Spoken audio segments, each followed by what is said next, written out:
Pemerintah Indonesia menyatakan tengah bersiap untuk kemungkinan pengiriman pasukan TNI ke Gaza sebagai bagian dari misi stabilisasi internasional yang dirancang dalam fase lanjutan rencana perdamaian Timur Tengah.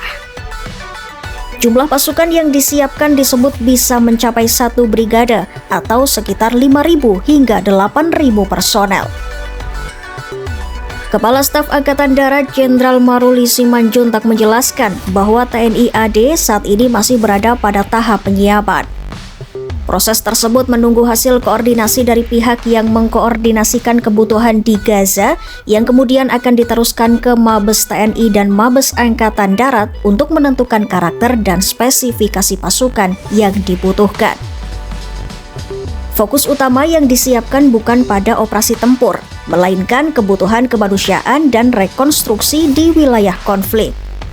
Karena itu, satuan yang diprioritaskan antara lain berasal dari Korps Zeni dan Kesehatan Militer.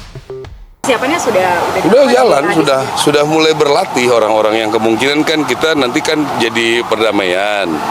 Jadi berarti si Jeni, kesehatan yang seperti itu kami siapkan. TNI AD sebagai matra terbesar dalam tubuh TNI menegaskan posisinya sebatas menyiapkan pasukan sesuai kebutuhan yang ditentukan di tingkat pusat. Sejumlah media internasional bahkan melaporkan bahwa Indonesia menjadi negara pertama yang menyatakan komitmen spesifik terhadap rencana pasukan stabilisasi internasional tersebut. Meski begitu, keputusan final tetap menunggu perkembangan koordinasi lebih lanjut.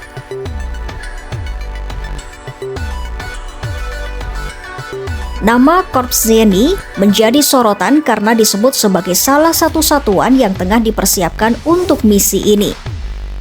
Dalam konteks Gaza yang mengalami kerusakan infrastruktur besar akibat konflik berkepanjangan, peran Zeni dinilai sangat relevan. Korps Zeni Angkatan Darat merupakan satuan bantuan tempur yang memiliki keahlian dalam konstruksi dan bangunan perang.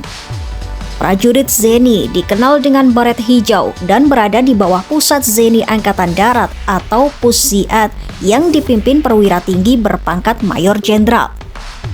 Secara fungsi, Zeni bertugas memperluas ruang gerak pasukan sendiri dan mempersempit gerak lawan. Dalam operasi militer perang, mereka mendukung mobilitas pasukan dengan membangun jembatan, membuka jalur, hingga menyiapkan infrastruktur lapangan.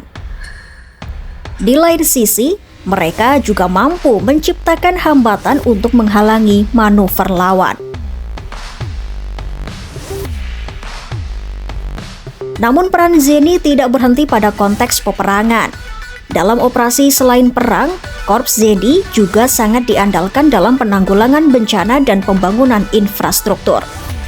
Sejak awal pembentukannya hanya 2 bulan setelah proklamasi kemerdekaan Indonesia, Zeni menjadi salah satu korps tertua di jajaran TNI AD dengan mandat yang erat dengan pembangunan.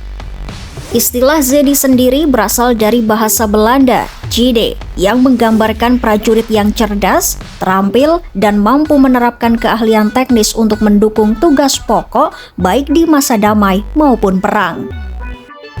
Kepala Pusat Zeni Angkatan Darat Maijen TNI Budi Hariswanto menekankan bahwa pengabdian Zeni selama puluhan tahun bukan semata soal membangun jembatan atau fasilitas militer. Lebih dari itu, Zeni turut membangun kepercayaan rakyat dan memperkuat ketahanan bangsa. Komitmen tersebut tercermin dalam berbagai operasi di dalam negeri, mulai dari pembangunan sarana vital di wilayah terpencil, operasi perbatasan, hingga respon cepat terhadap bencana alam. Kedepan, Zeni juga terus beradaptasi dengan teknologi modern, termasuk pemanfaatan Building Information Modeling untuk meningkatkan kapasitas konstruksi dan dukungan kemanusiaan. Dalam konteks Gaza, keahlian ini menjadi krusial.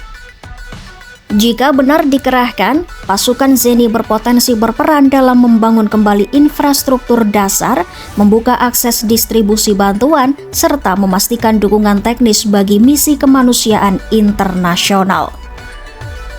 Dengan begitu, rencana pengiriman pasukan TNI ke Gaza bukan semata soal kehadiran militer, melainkan juga tentang kontribusi Indonesia dalam upaya rekonstruksi dan stabilisasi di wilayah yang dilanda konflik berkepanjangan.